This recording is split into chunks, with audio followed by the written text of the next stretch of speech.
Friends, फिर से देखते हैं pair of linear equation in variables. Basic class 10 में जो दिया गया है, तो pair of linear equation in two variables.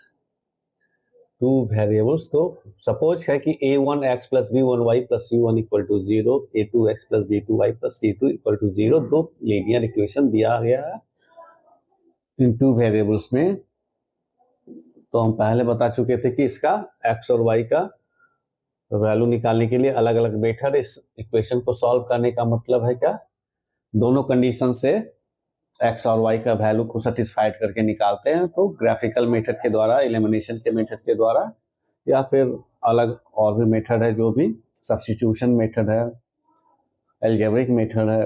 तो इन सब तरीकों से हम निकाल सकते हैं इसका a1 x plus b1y plus c1 का वैल्यू, एक्स और वाई का वैल्यू निकाल सकते हैं इस दोनों से।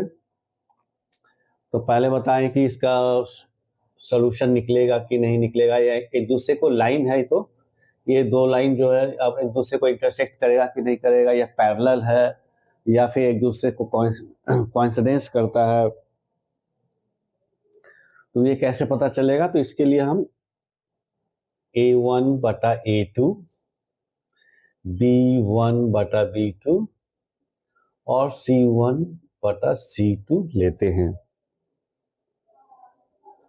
तो इसमें कहता है कि एक केस में, पहला में क्या होता है कि एक दूसरे को एक पॉइंट पर इंटरसेक्ट करेगा।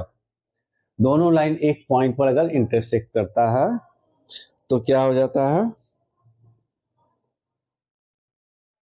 इसमें A1 इसका एक ही केस है। इसमें से पहला इंटरसेक्ट का केस क्या होता है कि A1 बटा A2 इक्वल टू नहीं B1 बटा B2। अगर ये केस है, दोनों लाइन में ये कंडीशन सेटिस्फाइड होता है, तो एक दूसरे को इंटरसेक्ट करेगा। लाइन जो भी दो है वो एक दूसरे को इंटरसेक्ट कर देगा अगर ये कंडीशन सेटिस्फाइड होता है, यानी उसका यूनिक सॉल्यूशन होगा। यूनिक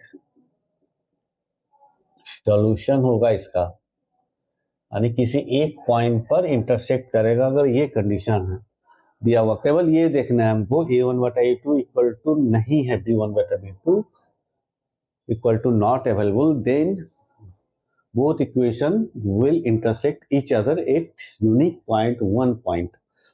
दूसरा कंडीशन में क्या देखेंगे हम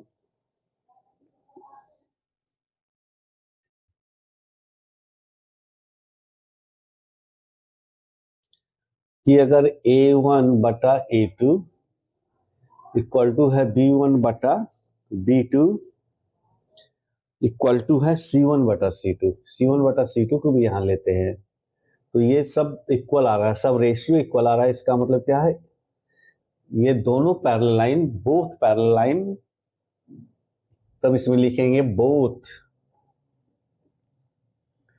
पैरेलल लाइन ओवरलैप या कोइंसिडेंस इच अदर।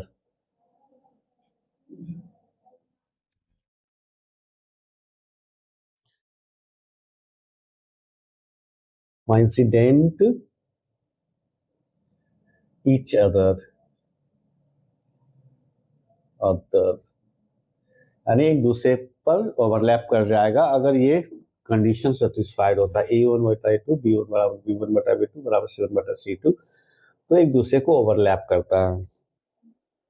तीसरा कंडीशन एक और आता है इसमें पैरेलल लाइंस का। पैरेलल लाइंस में क्या देखेंगे कि a1 बटा a2, b1 बटा b2 और c1 बटा c2, ये तीनों है। पैरेलल लाइंस के लिए क्या है, पैरेलल लाइंस के लिए है ये इक्वल होगा, लेकिन ये इक्वल नहीं होगा, c1 c2 इक्वल नहीं होता है, तो पैरेलल लाइंस बन जाता है।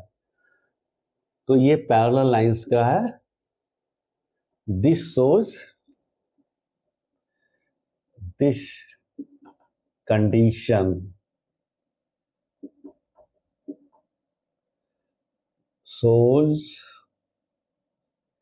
parallel lines, parallel lines। Okay, तो यहां पर देखिए तीन कंडीशन देके हम दो वो इक्वेशन है, लीनियर इक्वेशन है, टू वेरिएबल्स में दो इक्वेशन है, a1x plus b1y plus c1 equal to 0, a2x plus b2y plus c2 equal to 0।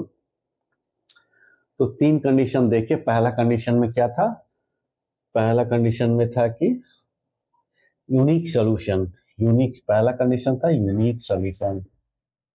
Unique solution यानी एक पॉइंट पर दोनों एक दूसरे को इंटरसेक्ट करते हैं, तो कंडीशन क्या हो जाएगा? a1 बटा a2 इक्वल टू नहीं b1 बटा b2। बस यहीं तक देखना। ये कंडीशन अगर इक्वल टू नहीं है तो ये यूनिक सॉल्यूशन होगा।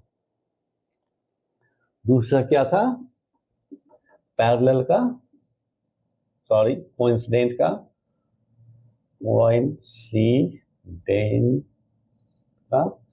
a1 बटा a2 इक्वल b1 बटा b2 इक्वल c1 बटा c2।